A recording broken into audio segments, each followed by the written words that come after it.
আমাদের সকল প্রবাসী ভাই বোনদের কাছে বিনয়ের সাথে আবারও করজোড়ে অনুরোধ করতে চাই, এই মিথ্যা গুজবে আপনারা কান দিবেন না।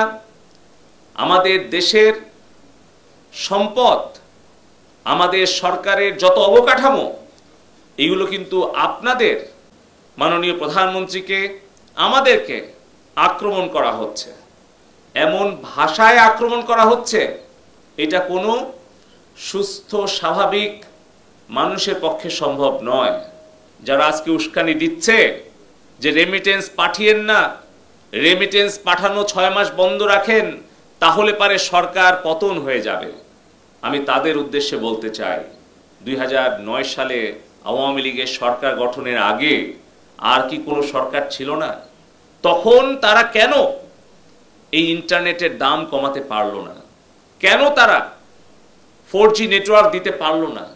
কেন তারা বাংলাদেশের গ্রাম পর্যন্ত ফাইবার অপটিক্যাল কেবল নিয়ে যেতে পারলো না?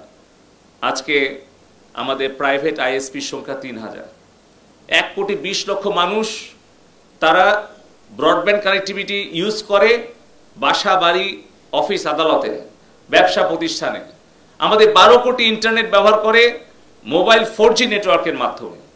আমাদের বিদেশে যারা প্রবাসী কর্মী ভাইয়েরা আছেন, আমি গত কয়েকদিন হলে খেয়াল করছি, খুব পরিকল্পিতভাবে আমাদের সরকারকে, মাননীয় প্রধানমন্ত্রীকে, আমাদেরকে আক্রমণ করা হচ্ছে, এমন ভাষায় আক্রমণ করা হচ্ছে, এটা কোনো সুস্থ স্বাভাবিক মানুষের পক্ষে সম্ভব নয়।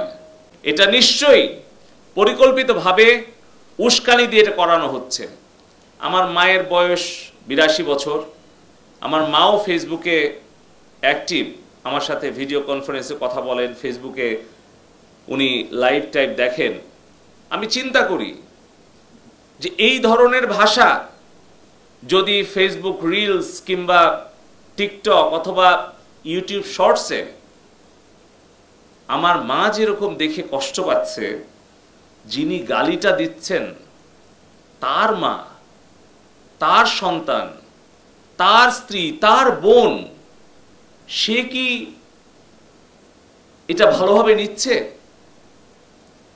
আমি তাই আমাদের সকল প্রবাসী ভাই বোনদের কাছে বিনয়ের সাথে আবারও করজোড়ে অনুরোধ করতে চাই, এই মিথ্যা গুজবে আপনারা কান দিবেন না।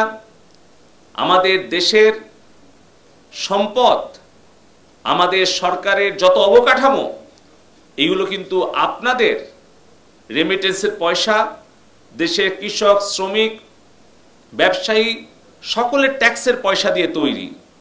রেমিটেন্স যারা পাঠানোর বিরুদ্ধে অপপ্রচার করছেন, রেমিটেন্স আপনারা যদি বাংলাদেশে 6 মাস না পাঠান বা আপনারা যদি বৈধ পথে না পাঠান, এই ক্ষতিটা কার হবে? এই ক্ষতিটা হবে আমাদের প্রবাসী ভাই বোনদের পরিবারের, আমাদের দেশের সামগ্রিক উন্নয়নের ক্ষতি হবে। তাই এই অপপ্রচারগুলো আমাদের প্রতিরোধ করার জন্য সবাইকে ঐক্যবদ্ধ হয়ে কাজ করতে হবে। আমি লক্ষ্য করছি যে অনেকেই অপপ্রচার করছেন যে রেমিটেন্স যদি আমরা 6 মাস বাংলাদেশে না পাঠাই তাহলে সরকার পতন হয়ে যাবে। একটাবার চিন্তা করেন যে নিজের ক্ষতি করে আরেকজনের ষড়যন্ত্রকে আপনারা সফল করবেন না। এর আগেও কিন্তু এই ধরনের অপপ্রচার হয়েছে, বহুবার হয়েছে, বারবার কিন্তু সত্যের জয় হয়েছে, মিথ্যার পরাজয় হয়েছে, কিন্তু তত দিনে যে ক্ষতিটা হয়ে গেছে সেটা কিন্তু আমাদের কাটিয়ে উঠতে অনেক সময় লেগেছে।